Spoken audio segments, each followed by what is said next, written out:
Okay, friends, we are now up to chapter 4 in Stone Fox. Chapter 4, The Reason. Get over here, the voice cut through the air like the twang of a ricocheting bullet. Little Willie had never heard a voice like that before, not on his farm. He couldn't move. But Searchlight sure could.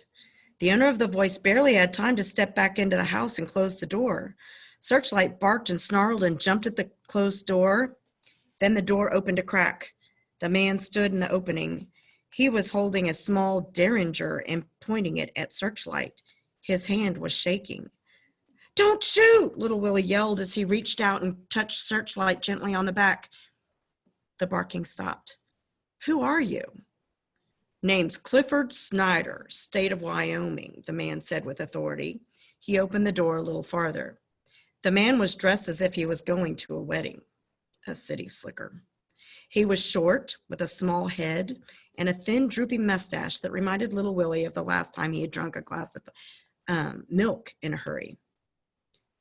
"Well, what do you want?" Little Willie asked. "Official business. Can't the old man inside talk?" Not regular talk. We have a code. I can show you." As Little Willie reached for the door, Clifford Snyder again aimed his gun at Searchlight, who had begun to growl. "Leave that thing outside," he demanded. "She'll be all right if you put your gun away."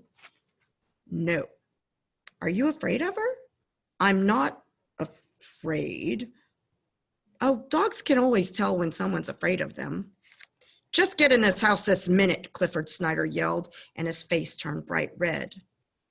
Little Willie left Searchlight outside, but Clifford Snyder wouldn't put his gun away until they were all the way into Grandfather's bedroom, and then he insisted that Little Willie shut the door. Grandfather's eyes were wide open and fixed on the ceiling. He looked much older and much more tired than he had this morning.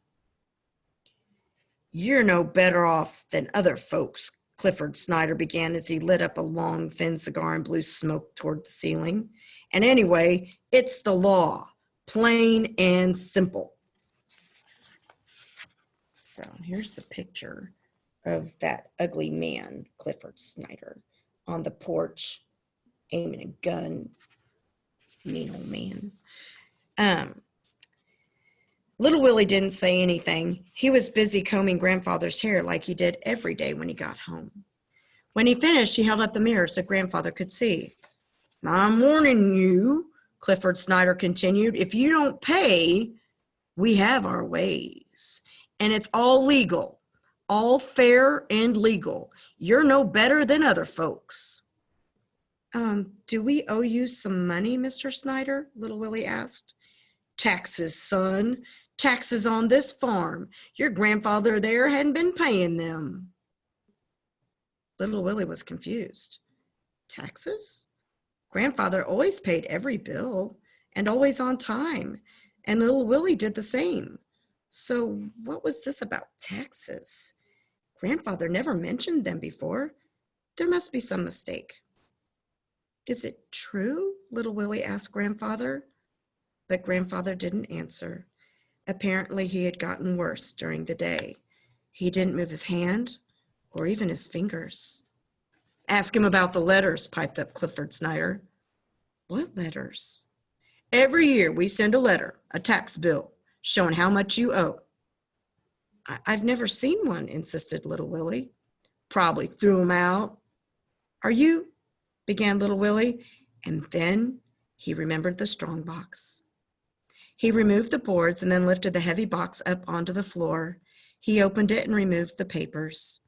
The papers he remembered seeing when he looked for the money to rent the horse. "Are these the letters?" he asked. Clifford Snyder snatched the letters from Little Willie's hand and examined them. "Yep, they sure are," he said. "These go back over 10 years. He held up one of the letters. "This here's the last one we sent."